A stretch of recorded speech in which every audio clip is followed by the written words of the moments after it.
মানুষের ইহকালীন জীবনের কর্মকাণ্ডের হিসাব হবে পরকালীন জীবনে। আল্লাহ তাআলা দুনিয়ায় ভালো কাজের প্রতিদান হিসেবে দিবেন জান্নাত, আর খারাপ কাজের জন্য জাহান্নামের যন্ত্রণাদায়ক শাস্তি। পবিত্র কোরআনে আল্লাহ তাআলা জাহান্নামবাসীদের খাদ্য হিসেবে এক ভয়ঙ্কর গাছের কথা উল্লেখ করেছেন। বিষাক্ত এ গাছ নিয়ে আরও জানাচ্ছেন সঞ্জিদ আজিজ। জাহান্নামের শাস্তির ভয়াবহতা নিয়ে পবিত্র কোরআনে বর্ণিত বিবরণে আল্লাহ তাআলা জাক্কুম বৃক্ষের কথা বলেছেন। আল্লাহ বলেন, আপ্যায়নের জন্য কি এটি উত্তম না? জাক্কুম বৃক্ষ সীমা লঙ্ঘনকারীদের জন্য আমি এই সৃষ্টি করেছি পরীক্ষা শুরু। এই বৃক্ষ জাহান্নামের তলদেশ থেকে উদ্গত, এর গুচ্ছ শয়তানের মাথার মতো।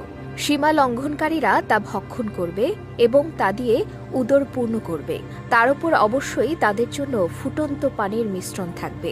তারপর অবশ্যই তাদের প্রত্যাবর্তন হবে জাহান্নামের দিকে। এই আয়াত থেকে স্পষ্ট, জাক্কুম বৃক্ষ এতটাই বিষাক্ত যে তা জাহান্নামীদের কঠোর শাস্তি দিতে ব্যবহৃত হবে।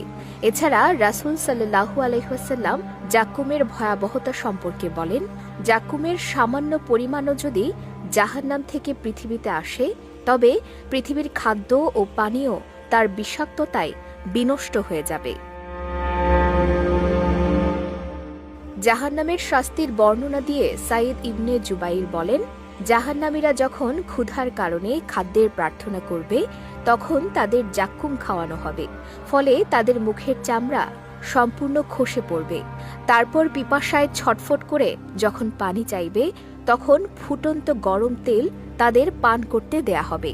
আর ওই তেল এতটাই গরম থাকবে যে তা পেটে যাওয়ার সঙ্গে সঙ্গে নাড়ি ভুঁড়ি গলে যাবে। এমন অবস্থায় লোহার হাতুড়ি দিয়ে তাদের প্রহার করে দেহের প্রতিটি অংশ পৃথক করা হবে।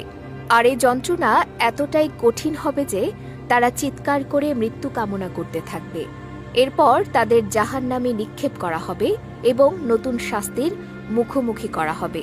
পৃথিবীতে জাক্কুম নিয়ে আলেমরা নানা মতবাদ দিয়েছেন।